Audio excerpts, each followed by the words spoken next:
खुदावंद आप सबके साथ हो। हमारे लिए खुदावंद यीशु मसीह की खुशखबरी मुक़द्दस लूका के मुताबिक।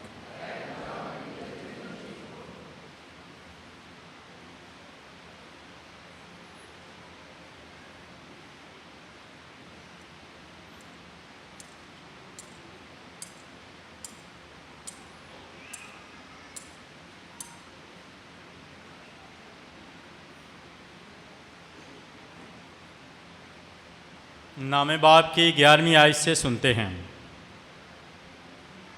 एक दिन एक हजूम यीशु के पीछे गया और उसने उन्हें कबूल किया और उनसे खुदा की बादशाही की बातें करता रहा और शिफा के मोहताजों को शिफा देता रहा।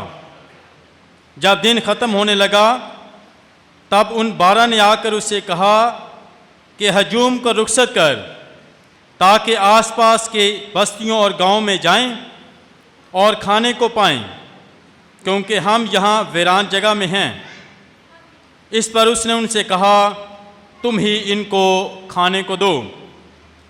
उन्होंने कहा कि हमारे पास 5 रोटियों और 2 मछलियों के सिवा और कुछ नहीं है, मगर हाँ, हम जाकर इन सब लोगों के लिए खाना मुँह ले आएं, क्योंकि वो 5000 मर्द के करीब थे। तब उसने अपने शागिर्दों से कहा कि उनको 50 के दस्तों में बैठाओ। उन्होंने उसी तरह किया और सबको बैठाया। तब उसने उन 5 रोटियों और 2 मछलियों को लेकर और आसमान की तरफ देखकर उन पर बरकत चाही और तोड़कर अपने शागिर्दों को देता गया और के लोगों के आगे रखें। और उन सब ने खाया और सैर हुए और उनकी बचत उठाई गई, टोकरों के 12 टोकरियां।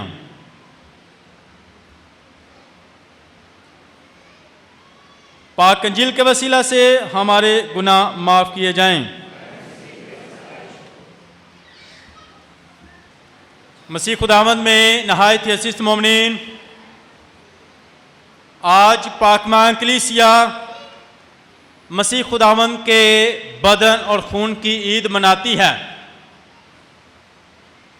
बहुत बड़ी ईद है और इस ईद पर हम सबको दावत दी जाती है कि हम मसीह खुदावंद की हकीकी मौजूदगी को महसूस करें।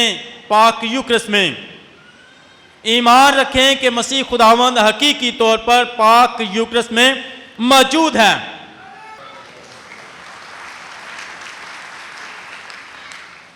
मसीह खुदावंद के पाक बदन खून की ईद मनाने का मकसद कि हम हमेशा इस बात पर ईमान रखें कि मसीह खुदावंद पाक यूक्रिस्ट में मौजूद हैं। ये ईद साल में हम 2 दफ़ा, एक बार जब पाक जुमेरात को और एक आज ख़ास तौर पर ईद को मनाया जाता है, ताकि मसीह खुदावंद जो मुर्दों में से जी उठा, आसमान पर चला गया और उसके शागिर्द हमेशा इस बात पर ईमान रखें कि उसकी मौजूदगी हमारे साथ है पाक यूक्रिस्ट में। ओल्दो वो आसमान पर उठाया गया, मगर उसकी मौजूदगी जो है वो हमेशा पाक यूक्रिस्ट में रहेगी और हम मसीह खुदावंद का दीदार करते हैं और उसको हासिल करते हैं पाक यूक्रिस्ट में जब उसका पाक बदन लेते हैं। यूहन्ना के इंजील में मसीह खुदावंद ने कहा कि ज़िंदगी की रोटी मैं हूँ जो आसमान से उतरी है। तुम्हारे बाप दादा ने बियाबान में मन खाया और मर गए, मगर जो ये रोटी खाएगा जो मैं दूंगा वो कभी ना मरेगा। जो यीशु हमें रोटी देता है ये जिंदगी की रोटी है। पाक यूक्रिस्ट जो है ये जिंदगी की रोटी है, ये रूह की ग़िज़ा है और जो ये खाता है वो कभी ना मरेगा। मसीह खुदावंद ने पाक यूक्रिस्ट का साक्रामेंट जो है आखिरी खाने के वक्त पाक जुमेरात को मुकर्रर किया। अपने शागिर्दों के साथ जब उसने खाना खाया, उसने कहा, उसने रोटी ली, बरकत दी, तोड़ी और अपने शागिर्दों को देता गया और कहा कि ये लो, ये मेरा बदन है, और इसी तरह मैं, ये लो और ये मेरा खून है, और मेरी याद में यही किया करो। पाक यूकरिस्ट जो हम रिसीव करते हैं, हासिल करते हैं, ये खुदा के प्यार का सबूत है। इसमें खुदा की मोहब्बत नजर आती है और ये हमारा ईमान है। और इसके साथ साथ पाक यूकरिस्ट हमें वफादार रहने का सबक देता है, साबित कदम रहने का, खुदा के साथ चलने का। पाक यूकरिस्ट जो है ये शुक्रगुजारी है कि हम हमेशा खुदा की नेमतों के लिए उसका शुक्र अदा करें जो पाक यूकरिस्ट में मौजूद है और हम उसे हासिल करते हैं। इसके साथ साथ पाक यूकरिस्ट जब भी हम इस पर गौर करते हैं, पार्टिसिपेट करते हैं, तो हमें मसीह खुदावंद के दुखों को याद करते हैं कि उसने हमारे लिए दुख उठाए हैं, अपनी जान दी है, सिर्फ मौत को कबूल किया है। पाक यूकरिस्ट हमें यीशु के दुख याद दिलाता है कि खुदा इस कदर तुझे प्यार करता है कि उसने तेरे लिए दुख उठाए हैं।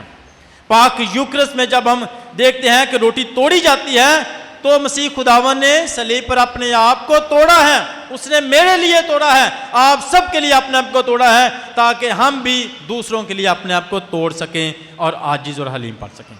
अपने आप को तोड़ना दूसरों के लिए बहुत मुश्किल है और मसीह खुदावन ने अपने आप को तोड़ा। और जब रोटी तोड़ी जाती है और हमें दावत दी जाती है कि हम हमेशा मसीह खुदावन को याद रखें जो अपने आप को तोड़ता है, ज़िंदगी देता है। पाक यूकरिस्ट में ज़िंदगी है। यूहन्ना की इंजील उसके 6 बाब में वादे किए गए हैं। मसीह खुदावन ने कहा कि जो मेरा बदन खाता और मेरा खून पीता है, पहला वादा कि वो हमेशा की जिंदगी रखता है। जो मेरा बदन खाता और मेरा खून पीता है वो हमेशा की जिंदगी रखता है, पहला वादा। दूसरा वादा, जो मेरा बदन खाता और मेरा खून पीता है, मैं उसमें कायम रहता हूं और वो मुझ में कायम रहता है। और तीसरा वादा कि जो मेरा बदन खाता है मैं यौम आखिर में फिर उसे जिंदा करूंगा और वो कभी ना मरेगा। ये हमारे साथ वादे किए गए हैं पाक यूकरिस्ट में कि जो यीशु का पाक बदन लेता है वो हमेशा की जिंदगी रखता है। इसके साथ साथ जब हम पाक शख्द लेते हैं तो कहा जाता है कि मसीह का बदन, और आपका जवाब क्या होता है? आमीन। एक तो मेरा ईमान है कि ये ऐसा ही है, ये यीशु का बदन है, और दूसरा हम इकरार करते हैं जब आमीन कहते हैं कि ऐ खुदा मैं भी तेरा बदन बन जाऊं, मैं भी दूसरों के लिए जिंदगी बन सकूं, मसीह का बदन, ताकि मैं भी मसीह का बदन बन सकूं। खुदा ने आसमान छोड़कर ज़मीन पर आया, इंसानी शक्ल इख्तियार की और दुनिया में रहना शुरू किया। और इसके साथ साथ पाक यूकरिस्ट में देखते हैं कि मसीह खुदावन हमारी जिंदगियों में आता है। जब उसने जन्म लिया, ज़मीन पर आया तो दुनिया में आया, मगर पाक यूकरिस्ट के जरिए हमारी जिंदगियों में आ जाता है। तो जब हम पाक शख्द लेते हैं तो फिर हम अकेले नहीं रहते, बल्कि यीशु हमारी जिंदगियों में आ जाता है, यीशु हमारे साथ आ जाता है। जब हम खाली आते हैं, अकेले आते हैं और यहाँ से पाक बदन को लेकर जाते हैं, यानी अपनी ज़िंदगियों में यीशु को साथ लेकर जाते हैं। जब हमारी ज़िंदगियों में यीशु आ जाता है तो हमें ताकत मिलती है, हमें रहनुमाई मिलती है, हमें कुव्वत मिलती है, हमें ज़िंदगी मिलती है, हमें बरकत मिलती है, क्योंकि यीशु हमारी ज़िंदगी में आ चुका होता है। फिर हम अकेले नहीं होते, फिर हम कमज़ोर नहीं होते, बल्कि यीशु की जो ताकत है वो हमारी ताकत बन जाती है। यीशु हमारे साथ होता है, बोलने वाला यीशु होता है, क्योंकि मेरी जिंदगी में यीशु आता है। यीशु को हम छूते हैं, यीशु को हम देखते हैं, यीशु को हम हासिल करते हैं, तो वो मेरी ज़िंदगी में आता है।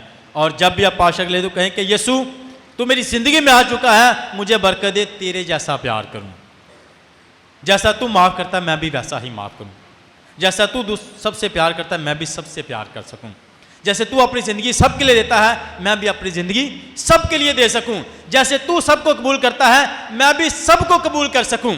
तो यीशु मेरी ज़िंदगी में आता है ताकि हम जो है यीशु के साथ जो हमारी ज़िंदगी में आता है वो हमें बरकत दे ताकि हम उससे प्यार कर सकें। जब भी आप पाक लेते हैं तो ख़ास तौर पर बताया जाता है कि कुछ लोग या तो हाथ में मोबाइल होता है, कभी कभी कुछ के हाथ में, या हाथ में टिशू, कोई चीज़ भी आपके हाथ में नहीं होनी चाहिए। ना चाबियाँ होनी चाहिए, ना पैसे होने चाहिए, ना मोबाइल होना चाहिए, ना टिशू होना, कोई भी चीज़, क्योंकि आप यस्सु को हासिल कर रहे हैं, यस्सु के पाक बदन को ले रहे हैं। और मेरे लिए सबसे जो अहम चीज़ है वो यस्सु का बदन है, अहम चीज़ें नहीं है। तो हमारे हाथ जो बिल्कुल खाली होने चाहिए ताकि हम अच्छे तरीके से तख्त बनाएं, ताकि यस्सु जो है मैं उसे रिसीव कर सकूं, हासिल कर सकूं। और इसके साथ साथ कि हम हमेशा पाक यूक्रिस्ट से प्यार करें, पाक यूक्रिस्ट को प्यार करें। यस्सु पाक यूक्रिस्ट में मौजूद है, हम उसको सजदा करते हैं। पाक जुमेरात को मुक़द्दस घंटे में बड़ी तादाद में लोग आते हैं और उनकी दुआएं सुनी जाती हैं। यस्सु को सजदा करने आते हैं, यस्सु से मिलने आते हैं, यस्सु से बात करने आते हैं, उसको देखने आते हैं ताकि अपनी सारी दिल की बातें उसे कह सकें और उससे बरकत पा सकें, क्योंकि यस्सु पाक यूक्रिस्ट में मौजूद रहता है, मौजूद है। तो हमें कोशिश करनी चाहिए कि हम हर रोज़, जैसे इंसान जो है दो चीज़ों से बना है, बदन और रूह से, और बदन की खुराक क्या है? रोटी। और अगर रोटी ना खाएं तो हमारा जिस्म कमज़ोर हो जाता है। और एक दिन में हम कितनी बार रोटी खाते हैं? 3 बार खाते हैं, ताकि हमारा जिस्म मजबूत रहे, ताकत रहे। अगर रोटी ना खाएंगे तो कमज़ोर हो जाएंगे, चलना जो है मुश्किल हो जाएगा। तो रूह की जो रोटी है वो क्या है? यस्सु का पाक बदन रूह की रोटी है। तो हमें अगर रूह की ग़िज़ा नहीं खाएंगे तो फिर हमारी रूह कमज़ोर हो जाएगी, फिर दूसरों को माफ़ करना मुश्किल हो जाता है। दिल नहीं करता माफ़ करते, दिल नहीं करता रहम करते, दिल नहीं करता नेकी करते, क्योंकि मेरी रूह कमज़ोर है। मैं यस्सु में अपनी जिंदगी च आने नहीं देता, अपनी रूह में मजबूत नहीं होने देता। इस वास्ते मेरे वास्ते किसी से रहम करना भी मुश्किल होता है। एडा सख्त बंदा क्यों हो गया? क्योंकि ਉਹਦੀ मजबूरी, रूह कमज़ोर हो चुकी है। ਉਹਦੀ मजबूरी है। यस्सु ਦਾ पाक बदन ਜਿਹੜਾ हर रोज़ ਲੈਂਦਾ है, ਉਹਦੇ 'ਚ रहम ਤੇ माफ़ करने का जज्बा भी ज़्यादा ਹੁੰਦਾ है, क्योंकि ਉਹਦੀ जिंदगी 'ਚ हर रोज़ यस्सु आता है। उसे यस्सु ताकत देता है। जैसे रोटी खाएं तो ऑटोमेटिकली हमें ताकत आ जाती है, इसी तरह यस्सु का पाक बदन लेते हैं तो हमारी रूह मजबूत होती है। फिर कहते जा तेनू माफ़ किया, जा जिवें तू कवें, क्योंकि मेरे यस्सु ने माफ़ किया। मेरा यस्सु प्यार करता है तो मैं तो यस्सु का मनना। वो साडी जिंदगी च हुंदा है। फिर असीं नहीं बोलते, यस्सु बोलदा। तेरे लफ्ज़ां च एडी अच्छी खुशबू किवें आंदी है? तेरी जिंदगी दे तेरा लहजा किड्डा अच्छा है, तेरा अंदाज किड्डा अच्छा है, तू चलना फिरना किड्डा अच्छा लगना है, तेरा रवैया किड्डा अच्छा है। एक्चुअली मेरी जिंदगी च यस्सु हुंदा। और मैं नहीं बोलता, यस्सु बोलदा। मैं नहीं कम करता, यस्सु कम करता, क्योंकि मेरे जिस्म से यस्सु आ चुका होंदा है। तो हमें हमेशा हर रोज़ यस्सु को हासिल करना है, ताकि आपकी ज़िंदगी हमेशा दूसरों के लिए बरकत का वसीला बने। यस्सु अपने खाने में सबको दावत देता है, पाक यूक्रिस्ट में। उसके लिए कोई फ़र्क नहीं कि ये फ़लाने इलाके से हैं या फ़लाने घर से हैं या फ़लाने ख़ानदान से हैं। वो अपना बदन सबको देता है, क्योंकि सबसे प्यार करता है। जब यस्सु हम सबको बुलाता है तो हम यस्सु का बदन लेते हैं, तो यस्सु चाहता है कि वही खूबी हम पे भी आ जाए। पाक यूक्रिस्ट की खूबी क्या है? माफ़ करना। पाक यूक्रिस्ट की खूबी क्या है? प्यार करना। पाक यूक्रिस्ट की खूबी क्या है? हलीम होना। पाक यूक्रिस्ट की खूबी क्या है? सबको कबूल करना। पाक यूक्रिस्ट की खूबी क्या है? हमेशा सबकी मदद करना, क्योंकि यस्सु पाक यूक्रिस्ट में मौजूद है। और ये यस्सु की खूबियाँ हैं। यस्सु की खूबियाँ आप में कैसे आ जाएंगी? जब आप पाक यूक्रिस्ट लेंगी तो यस्सु की खूबियाँ आप में आ जाएंगी।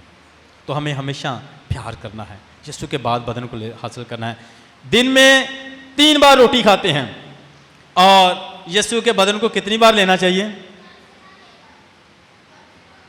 कम से कम 1 बार तो दिन में ज़रूर लें, ताकि हमारी रूह को ताकत मिल सके। देखिए हम अपनी रूह को कितना कमज़ोर करते हैं जब महीना महीना जो है पाक ताकत नहीं लेते। तो हमें सोचना है कि मेरी ज़िंदगी जो मेरी रूह कमज़ोर है, मुझे फ़िक्र है जिस्म ज़मीन पर रह जाने, रूह ने अगे जाना है, सारे काम रूह जने। तो हमें रूह को मजबूत करना है, रूह को कमज़ोर जो है मजबूत करना है, कमज़ोर नहीं करना, रूह को मजबूत करना है, ताकि यस्सु को पाक बदन को लें, यस्सु के पाक बदन से प्यार करें, यस्सु के पाक बदन से प्यार करें, अपनी अकीदत का इज़हार करें। यस्सु का पाक बदन है और यहाँ उसकी मौजूदगी रहती है। इसलिए जब यहाँ से गुजरते हैं सामने जो है वो इज़्ज़त अज़ीम के साथ झुकते हैं, यस्सु वहाँ पर मौजूद है, हरदम रोशनी रहती है, ताकि उसकी मौजूदगी है। यीशु की, खुदा की मौजूदगी यहाँ रहती है। तो ये पाक तरीन जगह है। जैसे कोई भी यहाँ पर जूता नहीं लेके, उसे पता है कि पाक की जगह क्योंकि यीशु मौजूद है यहाँ पर, उसकी मौजूदगी है और मुझे बरकत मिलेगी। यीशु को देखते हैं, वो मुझे देख रहा है। तो हमेशा यीशु से प्यार करें, पाक यूक्रिस्ट से प्यार करें। ये नाल नाल अज एक और दिन भी मनाया जाता है, वो दिन है फादर डे। बाप का दिन मनाया जाता है, वालिद का दिन मनाया जाता है, तो बाप को खास तौर पर याद रखा जाता है। हर दिन ही बाप का दिन है, हर दिन बाप का दिन है। हर दिन सानू अपने बाप को याद करना चाहिए है, हर दिन सानू अपने बाप को प्यार करना चाहिए है। हर दिन अपने बाप को याद करिए, प्यार करिए, दुआ करिए, उहदे कोल बइए, क्योंकि हर दिन बाप का दिन। अज फादर डे मनाया जाता है, तो अज के दिन बाप दियाँ सारियां कुर्बानियां नूं याद किया जाता है, बाप की सारी मेहनत नूं याद किया जाता है, बाप के सारे प्यार नूं याद किया जाता है, तो उन्होंने सलाम किया जाता है अपने बाप दियाँ सारे कामां नूं कि मेरे बाप ने मैनूं कितना प्यार किया है, मेरा बाप मुझे बहुत प्यार करता है। हम सब के जो बाप हैं हमें बहुत प्यार करते हैं और बेशुमार कुर्बानियां देंदे ने, गिन नहीं सकते। असीं आने अब्बा जी साडे लई की कीता जे, अब्बा जी साडे लई की कीता जे, अब्बा जी ने तुहाडे वास्ते बहुत कुछ किया है। सुबह उठते ने शाम तक, दिन रात, बारिश होवे, गर्मी होवे, सर्दी होवे, उन्होंने अपना काम करना है, उन्हें मेहनत करनी है, उन्हें बड़ियां कुर्बानियां देनियां ने, उन्हें अपने बच्चों को रिजक कमा के खवाना है। उन्होंने जिंदगी अपने बच्चों वास्ते होंदी है, उन्होंने खुशी अपने बच्चों वास्ते होंदी है। कभी बड़े घट, कभी मैं बहुत घट सुनना वा, अक्सर सुनता ही नहीं। जिहड़ा भी वालदैन आंदा है वही आंदा है, फादर जी साडे बच्चों की दुआ करें, मेरी बेटी के लिए दुआ करें, मेरे बेटे के लिए दुआ करें, मेरे पोते के लिए दुआ करें, मेरे दोतरे के लिए दुआ करें, मेरे खानदान के लिए दुआ करें। कभी ये नहीं किया अब्बा जी ने फादर जी साडे वास्ते भी दुआ करो, मेरे लिए दुआ करो, कभी नहीं। बस यही आंदे कि मेरे बच्चों वास्ते दुआ करो, क्योंकि उन्होंने खुशी, अब्बे की खुशी जी है ना, अब्बे की खुशी, बाबे की खुशी, पापा की खुशी, अब्बू की खुशी बच्चों में होंदी है। बच्चे खुश तो खुश, उन्होंने जिंदगी का मकसद ही है, उन्होंने जिंदगी का मकसद ही, उन्होंने जीन का मकसद ये होंदा है कि साडी औलाद जरा कामयाब हो जाए, साडी औलाद जी खुश रहे, साडी औलाद। उन्हें कभी औलाद को कुछ नहीं जे मंगया, कभी औलाद को कुछ नहीं जे मंगया। और कहा जाता है, एक बच्चा है और शायर इसको ऐसे लिखता है, मैं नहीं जानता कि बादशाह कैसा होता है, मैं नहीं जानता कि बादशाह कैसा होता है, मेरे ख्याल में मेरे बाप जैसा होता है। तो बाप जो है वो एक बादशाह होता है बच्चे के लिए। कभी जो भी मंगी साडे बाप ने नहीं किया कि मेरा खजाना खाली पिया है, मेरा पर्स खाली पिया, कभी किसी बाप ने ये नहीं किया, बल्कि वो हमेशा उनकी कोशिश होंदी है अपने खजाने चो कढ़ कढ़ के अपने बच्चों दी जरूरतां पूरियां करता रहता है।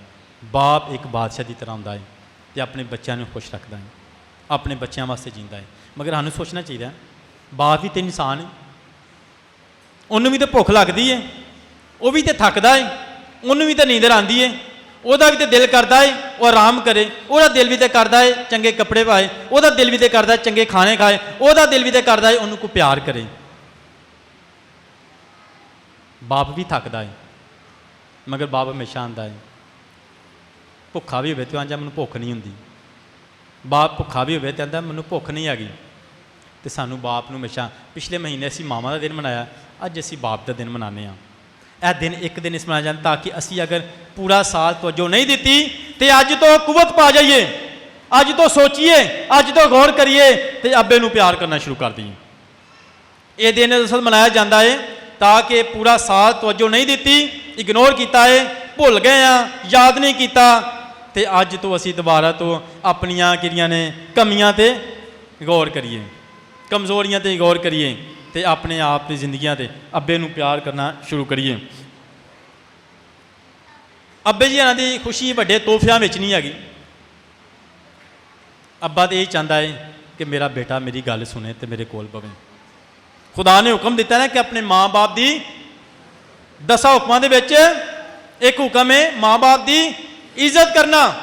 तो जो हुक्म अगे भी गल दसी सी, जो हुक्म का मतलब है गुंजाइश को नहीं, ये करना ही करना, और जो हुक्म मानता है उसे बरकत मिलती है, इनाम मिलता है। जो हुक्म नहीं मानता उन्होंने की होंदा, सजा मिलती है। हुक्म मनने दे नाल इनाम की है, बरकत की है। यशूब बिन इसराह की किताब उसके 3 बाब में लिखा है कि जेड़ा अपने बाप दा, अपने अब्बे दा, अपने बाबे दा, अपने पापा दा ख्याल रखता है, इज्जत करता है, प्यार करता है, एहतराम करता है, पहली बरकत खुदा उहदियां दुआवां जल्दी सुनदा।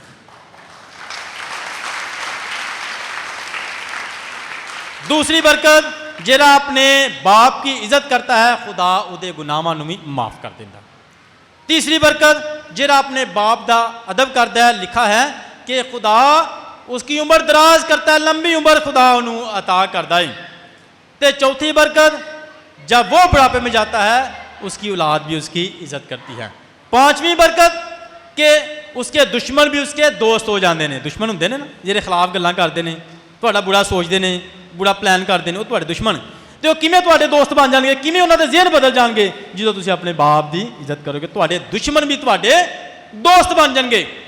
तो छेवीं बरकत लिखा है कि जो अपने बाप की इज्जत करता है वो खुदा की तरफ से बरकत पाएगा और उसकी बरकत कभी खत्म नहीं होगी। बाप की बरकत कभी खत्म नहीं होती, हमेशा रहेगी। बाप की बरकत उहदे नाल हमेशा रहेगी। बाप दुनिया तो चले भी जाना तो बरकत रहिंदी है। समुंदर दे विचों पानी सुक भी जाए ना तो रेत दे विचों कभी नमी खत्म नहीं हुई। बाप की बरकत बाकी रहिंदी है, बाइबल आती है। तो हमारे हमेशा बाप का अदब करें, खिदमत करें।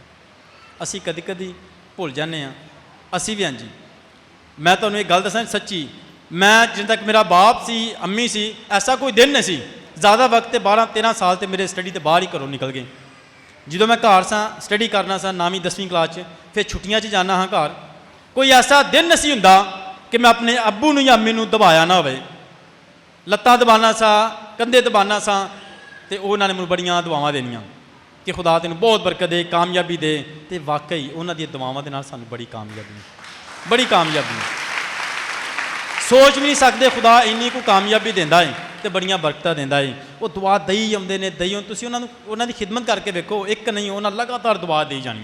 जिन्ना तुसीं खिदमत करोगे, 5 मिनट खिदमत करोगे, हज़ारां दुआवां लै जाओगे, हज़ारां दुआवां लै जाओगे। उन्हां दी दुआवां हमेशा कम आने, हमेशा। तो हमेशा अपने बाप का एहतराम करो। बाप जिहड़ा है बड़ी मेहनत करता है, बाप मजदूरी भी करता है। मेरा बाप भी मजदूर सी, तो असीं फख्र ना कहिए, फख्र दे नाल कहना चाहिए कि अब्बे ने मेहनत करके सानू अपने कदमां दे खड़ा किया है। उन्हें मेहनत करके कुर्बानियां दे के, तो हमेशा आपको प्यार करिए, हमेशा प्यार करिए, उन्होंने एहतराम करिए। मेरे वालद साहब नूं साइकिल नहीं चलाना आंदा, बहुत दूर उन्होंने घर फैक्ट्री काम करते हैं, तकरीबन 7 किलोमीटर दूर, 7 किलोमीटर जाना, 7 किलोमीटर आना है, बहुत दूर। 7 किलोमीटर सफ़र बहुत दूर है, तो काफ़ी तकरीबन 1 किलोमीटर होना है स्टेशन है, लगभग 7 किलोमीटर कितना होना है। 7 किलोमीटर जाते, तो मैं छुट्टियां तो जाना, तो मैं अबू होना दी छुट्टी होने वाली है काम तो मैं साइकिल से जाना ताकि उन्होंने पैदल ना आन। बजुर्ग ने तो पैदल आएंगे, तो अब्बे ने कहना चलो पैसे बचा लेने किराए के, चलो बच्चों के काम आएंगे। तो अब्बे मैं कहना अब्बा जी किराए पर आ जा करो, और नहीं यार 5 रुपये बचा लेने, तो घर काम आ जाएंगे। तो मैं साइकिल से जाना, तो अब्बे लैके आना, तो उन्हें आउंदियां भी दुआवां देंदे आना। इस तरह माँ बाप की रज के खिदमत करो, तो खुदा तुहानूं बड़ी बरकत देगा। साढ़े असी 4-4 सूट भी घट होंगे ने, तो अब्बे हरां दा साल बाद भी सूट रहिए ना, दिल करे अब्बे हरां साल बाद भी सूट ना पूछी। पुराना हो जाए इंज होंदा है कि अज धोता ना तो यह सूट ने अज बचना नहीं, इन्नी जी हालत हो जाती है कि यह सूट अज धोता तो इन्हें बचना नहीं। असी आने अब्बा जी, अब्बे जी कहते हैं एनक टुट गई है, टांका ही लवा दे। अब्बा जी महंगाई इन्नी हो गई है, खर्चे नहीं पूरे होंगे।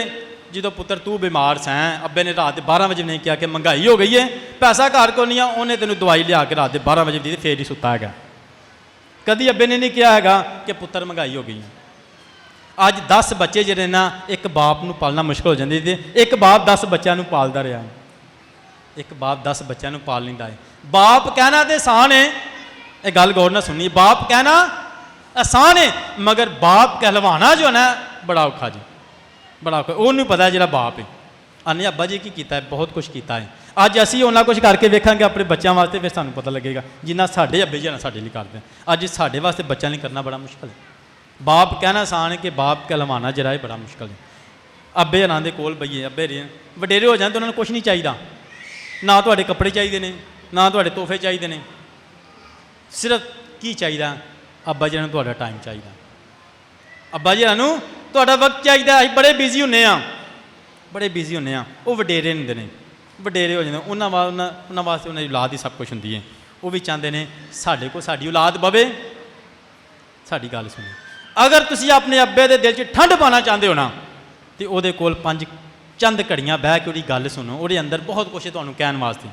ਉਹ ਅੰਦਰ ਹੀ ਅੰਦਰ ਵਿਚਾਰਾ ਜਿਹੜਾ ਪਰੇਸ਼ਾਨ ਰਹਿੰਦਾ ਹੈ, ਅੰਦਰ ਹੀ ਅੰਦਰ ਰੋਂਦਾ ਰਹਿੰਦਾ ਹੈ। ਉਹਦੇ ਅੱਬੇ ਦੇ ਇਹਨਾਂ ਦੇ ਕੋਲ ਬਹਿ ਕੇ ਉਹਦੀ ਗੱਲ ਸੁਣੋ। ਅੱਬੇ ਦੇ ਅੰਦਰ ਬਹੁਤ ਸਾਰੀਆਂ ਗੱਲਾਂ ਨੇ ਜਿਹੜੀਆਂ ਕਹਿਣਾ ਚਾਹੁੰਦਾ, ਉਹ ਆਪਣੀ ਔਲਾਦ ਨੂੰ ਕਹਿਣਾ ਚਾਹੁੰਦਾ ਹੈ, ਔਲਾਦ ਨੂੰ ਕਹਿਣਾ ਚਾਹੁੰਦਾ ਹੈ। ਹੋ ਸਕਦਾ ਵਿਚਾਰਾ ਥੋੜ੍ਹਾ ਬਿਮਾਰ ਹੋਵੇ, ਤੁਹਾਨੂੰ ਦੱਸ ਨਾ ਸਕੇ, ਉਹਨੂੰ ਮੈਡੀਸਨ ਦੀ ਜ਼ਰੂਰਤ ਤੁਹਾਨੂੰ ਦੱਸ ਨਾ ਸਕੇ, ਉਹਨੂੰ ਕਿਸੇ ਚੀਜ਼ ਦੀ ਜ਼ਰੂਰਤ ਹੈ ਤੁਹਾਨੂੰ ਦੱਸ ਨਾ ਸਕੇ। ਤੁਸੀਂ ਇਹਦੇ ਕੋਲ ਤੇ ਬਵੋ, ਕਾਦ ਕਦਾ ਗੱਲ ਸੁਣਿਆ, ਪੁੱਤਰ ਗੱਲ ਸੁਣੀ, ਅੱਬਾ ਜੀ ਮੈਂ ਆਉਣ ਲੱਗਾ, ਅਸੀਂ ਫਿਰ ਆਉਂਦਾ ਹੀ ਨਹੀਂ, ਸੁਣਦਾ ਹੀ ਨਹੀਂ ਗੱਲ, ਸਾਰਾ ਦਿਨ ਗੁਜ਼ਰ ਜਾਂਦਾ ਹੈ ਬਿਜ਼ੀ ਕੰਮਾਂ ਦੇ। ਅੱਬੇ ਜੀ ਇਹਨਾਂ ਦੀ ਗੱਲ ਸੁਣੀਏ, ਅੱਬੇ ਇਹਨਾਂ ਦੀ ਫਰਿਆਦ ਹੈ, ਤੇ ਤੁਹਾਨੂੰ ਵੀ ਸੁਣਾਉਂਦੇ ਹਾਂ। ਜਦੋਂ ਅੱਬਾ ਬੁੱਢਾ ਹੋ ਜਾਏ, ਬੂढ़ा हो गया हूँ मैं थोड़ा वक्त दिया कर। ਇਹ ਅੱਬਾ ਜੀ ਆਉਂਦੇ ਨੇ, ਮੈਨੂੰ ਵੀ ਆਉਂਦੇ ਨੇ, ਤੇ ਤੁਹਾਨੂੰ ਵੀ ਆਉਂਦੇ ਨੇ, ਸਾਰਿਆਂ ਨੂੰ। ਸਾਡੇ ਅੱਬਾ ਜੀ ਸਾਨੂੰ ਕੀ ਆਉਂਦੇ ਨੇ? बूढ़ा हो गया हूँ थोड़ा वक्त दिया कर। ਇਹ ਸਾਡੇ ਅੱਬਾ ਜੀ ਸਾਰਿਆਂ ਨੂੰ ਕਹਿ ਰਹੇ ਨੇ, ਸਾਡੇ ਸਾਰਿਆਂ ਨੂੰ। बूढ़ा हो गया हूँ थोड़ा वक्त दिया कर, बैठ कर 2-4 ही सही मुझसे बातें किया कर।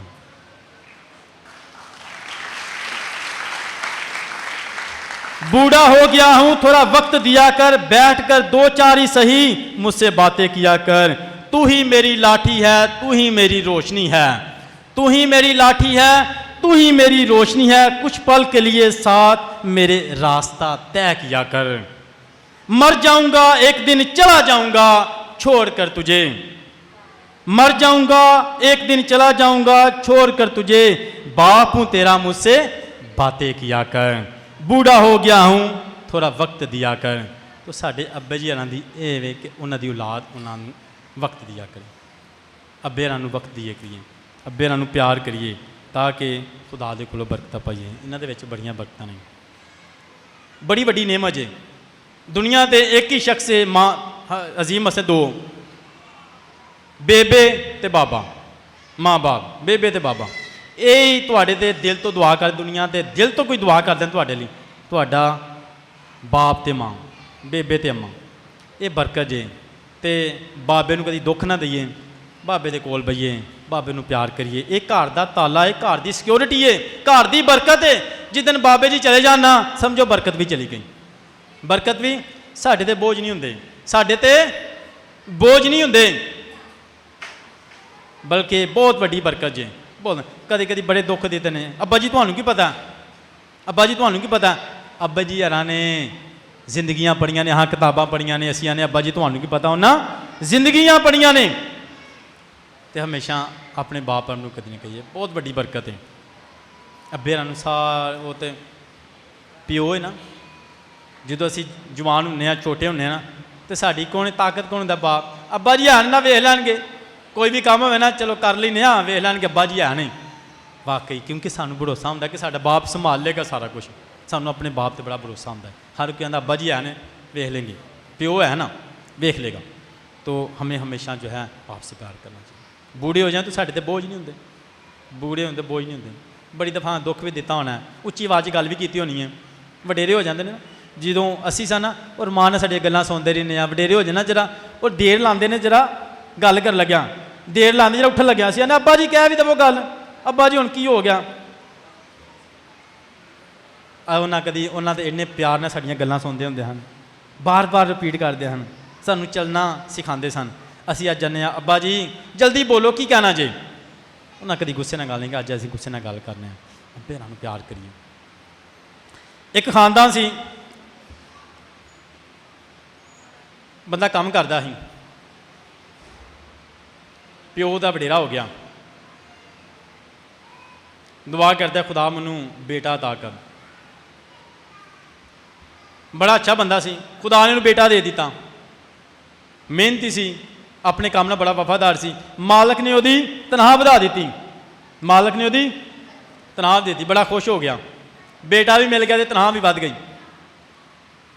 थोड़े दिन गुजरे, मालक हैरान है कि बंदा मेहनती है, मैं तनख्वाह बढ़ाई है तो ये खुश नहीं होया, मेरे को आया नहीं, खुशी का इजहार नहीं किया। ਉਂਝ ਹੀ ਕੰਮ ਕਰਦਾ ਜਿਵੇਂ ਪਹਿਲਾਂ ਕਰਦਾ, ਜਿਵੇਂ ਪਹਿਲਾਂ ਐਕਟਿਵ ਸੀ ਉਂਝ ਹੀ, ਕੋਈ ਫਰਕ ਨਹੀਂ ਪਿਆ ਰਹੀ ਜ਼ਿੰਦਗੀ 'ਚ। ਕੁਛ ਮਹੀਨੇ ਗੁਜ਼ਰੇ ਨਾ ਤੇ ਉਹ ਬੰਦਾ ਮਾਲਕ ਪਰੇਸ਼ਾਨ ਸੀ, ਆਂਦਾ ਸੀ ਇਹਨੂੰ ਮੈਂ ਪੁੱਛਣਾ ਵਾਂ ਕਿ ਇਹ ਕਿਉਂ ਬੰਦੇ ਦੀ ਕੋਈ ਰਵੱਈਏ 'ਚ ਚੇਂਜ ਨਹੀਂ ਆਇਆ।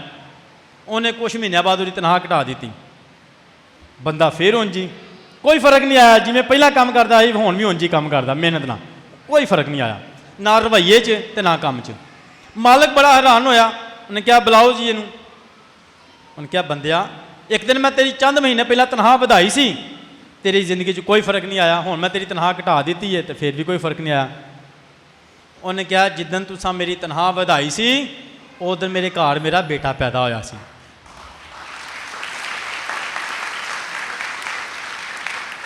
ਤੇ ਜਿੱਦਣ ਤੁਸੀਂ ਮੇਰੀ ਆਂਦਾ ਚਲੋ ਇਹ ਤੇ ਤਨਖਾਹ ਵਧਾਈ, ਜਿੱਦਣ ਦਾ ਬੇਟਾ ਪੈਦਾ, ਤੇ ਜਿੱਦਣ ਮੈਂ ਘਟਾਈ ਸੀ ਉਸ ਦਿਨ ਕੀ ਹੋਇਆ ਸੀ?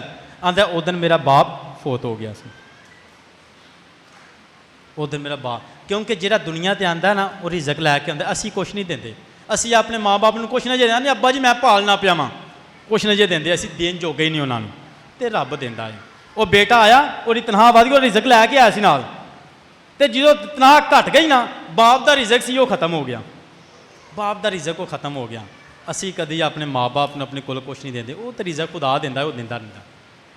ਹਮੇਸ਼ਾ ਪਿਆਰ ਕਰੀਏ, ਹਮੇਸ਼ਾ ਉਹਨਾਂ ਦੀ ਖਿਦਮਤ ਕਰੀਏ ਤਾਂ ਕਿ ਖੁਦਾ ਕੋਲੋਂ ਬਰਕਤ ਪਾਈਏ। ਟਾਈਮ ਕਾਫੀ ਹੋ ਗਿਆ, ਆਖਰੀ ਗੱਲ ਕਹਾਂਗਾ। ਇਸੇ ਤਰ੍ਹਾਂ ਹੀ ਖਾਨਦਾਨ ਦੇ ਵਿੱਚ ਬਾਪ ਨੇ ਬੜਾ ਆਪਣੇ ਬੱਚੇ ਨੂੰ ਪੜ੍ਹਾਇਆ ਲਿਖਾਇਆ। ਬਾਪ ਪੜ੍ਹਿਆ ਨਹੀਂ ਸੀ, ਉਹਦਾ ਸ਼ੌਕ ਸੀ ਮੇਰਾ ਬੱਚਾ ਮੇਰੇ ਤੋਂ ਬੜਾ ਵੱਡਾ ਅਫਸਰ ਬਣੇ। ਮੈਂ ਪੜ੍ਹਿਆ ਨਹੀਂ, ਮੇਰਾ ਬੇਟਾ ਪੜ੍ਹੇ ਤੇ ਮੇਰੇ ਇਲਾਕੇ ਦੇ ਵਿੱਚੋਂ ਸਭ ਤੋਂ ਨਾਂ ਉੱਚਾ ਹੋਵੇ ਕਿ ਇਹਦਾ ਪੁੱਤਰ ਬਹੁਤ ਪੜ੍ਹਿਆ ਤੇ ਵੱਡਾ ਅਫਸਰ ਬਣਿਆ। ਬਾਪ ਨੇ ਬੜੀ ਮਿਹਨਤ ਕੀਤੀ, ਇੱਕ ਦਿਨ ਵਾਕਈ ਉਹਨੇ ਆਪਣੇ ਪੁੱਤਰ ਨੂੰ ਵੱਡਾ ਅਫਸਰ ਬਣਾ ਦਿੱਤਾ। ਘਰ ਵੀ ਚੰਗਾ, ਰਹਿਣ ਵੀ ਚੰਗਾ ਤੇ ਖਾਣ ਵੀ ਚੰਗਾ, ਘਰ ਵੀ ਚੰਗਾ, ਰਹਿਣ ਵੀ ਚੰਗਾ, ਖਾਣ ਵੀ ਚੰਗਾ, ਸਭ ਕੁਝ ਹੈ ਕਿਉਂਕਿ ਬਾਪ ਨੇ ਬੜੀ। ਮਗਰ ਬਾਪ ਪੜ੍ਹਿਆ ਨਹੀਂ, ਹੁਣ ਬਜ਼ੁਰਗ ਹੋ ਗਿਆ, ਅੱਗੇ ਛੋਟੇ ਛੋਟੇ ਉਹਨਾਂ ਦੇ ਬੱਚੇ ਦੋਤਰੇ ਪੋਤਰੇ। ਬਾਪ ਦੇ ਕੋਲ ਵਡੇਰਾ ਸੀ, ਕਮਜ਼ੋਰ ਸੀ, ਅਕਸਰ ਉਦੋਂ ਕੋਈ ਨਾ ਕੋਈ ਚੀਜ਼ ਟੁੱਟ ਜਾਣੀ, ਟੇਬਲ 'ਤੇ ਖਾਣਾ ਖਾਂਦਿਆਂ ਸ਼ੀਸ਼ੇ ਦਾ ਗਲਾਸ। ਤੇ ਕੀ ਬੱਚਿਆਂ ਨੇ ਕਿਹਾ, ਪੁੱਤਰ ਨੇ ਤੇ ਨੂੰਹ ਨੇ, ਅੱਬਾ ਜੀ ਤੁਸੀਂ ਵਡੇਰੇ ਹੋ ਗਿਆ, ਆਹ ਨਵਾਂ ਸੈੱਟ ਤੋੜ ਦਿੱਤਾ, ਐਡਾ ਮਹਿੰਗਾ ਸੀ, ਐਡਾ ਮਹਿੰਗਾ ਸੈੱਟ ਹੈਗਾ, ਤੋੜ ਦਿੱਤਾ, ਸਾਰਾ ਕੰਮ ਖਰਾਬ ਹੋ ਗਿਆ। ਹਾਂ ਨਵੇਂ ਦਿਨ ਤੁਸੀਂ ਸੈੱਟ ਤੋੜ ਦਿੰਦੇ ਹੋ, ਖਰਾਬ ਕਰ ਦਿੰਦੇ ਹੋ। ਉਹਨਾਂ ਸੋਚਿਆ ਕਿ ਅੱਬਾ ਜੀ ਵਡੇਰੇ ਨੇ ਤੇ ਇੰਝ ਸੋਚਨੇ ਆ ਕਿ ਇਹਨਾਂ ਦੇ ਬਰਤਨ ਲੱਗ ਕਰ ਦਈਏ। ਅੱਬੇ ਇਹਨਾਂ ਦੇ ਬਰਤਨ ਹੋ ਗਏ ਲੱਗ, ਪਲਾਸਟਿਕ ਦੇ ਬਰਤਨ ਆ ਗਏ ਤਾਂ ਕਿ ਟੁੱਟਣਗੇ ਨਹੀਂ, ਡਿੱਗਣਗੇ ਵੀ, ਪਲਾਸਟਿਕ ਦੇ ਬਰਤਨ ਆ ਗਏ। ਵਕਤ ਗੁਜ਼ਰ ਗਿਆ, ਘਰ 'ਚ ਛੋਟੇ ਬੱਚੇ ਹਨ, ਇੱਕ ਦੂਸਰੀ 'ਚ ਪੜ੍ਹਦਾ, ਇੱਕ ਤੀਸਰੀ 'ਚ ਪੜ੍ਹਦਾ ਹੈ, ਛੋਟੇ ਬੱਚੇ ਦਾਦੇ ਨਾਲ ਬੜਾ ਪਿਆਰ ਕਰਦੇ ਸਨ। ਵਕਤ ਆਇਆ ਇੱਕ ਦਿਨ ਦਾਦਾ ਦੁਨੀਆ ਤੋਂ ਚਲਾ ਜਾਂਦਾ, ਦੁਨੀਆ ਤੋਂ ਚਲਾ ਜਾਂਦਾ। ਮਾਂ ਬਾਪ ਜਿਹੜੇ ਨੇ ਬੱਚਿਆਂ ਦੇ ਕਮਰੇ 'ਚ ਜਾਂਦੇ ਨੇ ਕਿ ਬੱਚੇ ਜਿਹੜੇ ਨੇ ਸੌਂ ਗਏ ਨੇ ਕਿ ਹਲੇ ਪੜ੍ਹਦੇ ਨੇ ਪਾ, ਤੇ ਉਹਨਾਂ ਵੇਖਿਆ ਤੇ ਕਮਰੇ ਦੀ ਸਾਹਮਣੇ ਕਬੜ ਦੇ ਵਿੱਚ ਜਿਹੜੀ ਸਭ ਤੋਂ ਅੱਛੀ ਕਬੜ ਸੀ ਬੱਚਿਆਂ ਦੇ, ਉਹਦੇ 'ਚ ਖਿਡੌਣੇ ਸਨ, ਉਹਨਾਂ ਬੱਚਿਆਂ ਨੇ ਆਪਣੇ ਦਾਦੇ ਦੇ ਬਰਤਨ ਵੀ ਲਾਏ ਸਨ। ਉਹਨਾਂ ਨੇ ਬੜੇ ਹੈਰਾਨ ਹੋ ਕੇ ਪੁੱਛਿਆ, ਨੇ ਕਿਹਾ ਇਹ ਪਲਾਸਟਿਕ ਦੇ ਬਰਤਨ ਤੁਸੀਂ ਇੱਥੇ ਐਡੀ ਅੱਛੀ ਕਬੜ 'ਚ ਕਿਉਂ ਲਗਾਏ ਨੇ, ਇਹ ਕੀ ਕਰਦੇ ਨੇ ਪਿਆ? ਉਹ ਬੱਚਿਆਂ ਨੂੰ ਇਹਨਾਂ ਨੇ ਬੱਚਿਆਂ ਨੇ ਕਿਹਾ, ਇਹ ਨਹੀਂ ਸੀ ਕਿ ਆਪਣੇ ਮਾਂ ਬਾਪ ਨਾਲ ਨਫ਼ਰਤ ਕਰਦੇ, ਨਹੀਂ, ਛੋਟੇ ਸਾਨੂੰ ਸਮਝ ਨਹੀਂ ਸੀ। ਉਹਨਾਂ ਨੇ ਕਿਹਾ ਅੱਬਾ ਜੀ ਅੰਮਾ ਜੀ ਅਸਾਂ ਦਾਦੇ ਦੇ ਬਰਤਨ ਰੱਖ ਲੈਂ, ਜਦੋਂ ਤੁਸੀਂ ਵਡੇਰੇ ਹੋਵੋਗੇ ਨਾ ਇਹ ਬਰਤਨ ਤੁਹਾਨੂੰ ਦੇ ਦਾਂਗੇ, ਅਸੀਂ ਸਾਨੂੰ ਖਰੀਦਣੇ ਨਹੀਂ ਪੈਣਗੇ। ਹੁਣ ਬੱਚਿਆਂ ਨੂੰ ਇਹ ਨਹੀਂ ਕਿ ਮਾਂ ਬਾਪ ਨੂੰ ਦੁੱਖ ਦੇਣਾ, ਬਲਕਿ ਬੱਚਿਆਂ ਦੇ ਜ਼ਿਹਨ 'ਚ ਹੀ ਪੈ ਗਿਆ। ਉਹਨਾਂ ਵੇਖਿਆ ਨਾ, ਛੋਟੇ ਸਨ, ਉਹਨਾਂ ਵੇਖਿਆ ਜੀ ਵਡੇਰਿਆਂ ਦੇ ਬਰਤਨ ਹੀ ਆਏ ਹੁੰਦੇ ਨੇ, ਵਡੇਰਿਆਂ ਦੇ ਬਰਤਨ ਹੀ ਆਏ ਹੁੰਦੇ ਨੇ, ਤੇ ਅੱਬਾ ਜੀ ਜਦੋਂ ਤੁਸੀਂ ਵਡੇਰੇ ਹੋਵੋਗੇ ਨਾ ਅਸੀਂ ਤੁਹਾਨੂੰ ਵੀ ਦੇ ਦਾਂਗੇ। ਅੱਬਾ ਜੀ ਬੜੇ ਰੋਏ, ਜ਼ਾਰੋ ਜ਼ਾਰ ਵਕਤ ਗੁਜ਼ਰ ਗਿਆ। ਇਸ ਵਾਸਤੇ ਜਦੋਂ ਅੱਬੇ ਦੀ ਕਦਰ ਨਹੀਂ ਕਰਦੇ, ਵਕਤ ਗੁਜ਼ਰ ਜਾਂਦਾ, ਬਾਅਦ 'ਚ ਰੋਂਦੇ ਆ।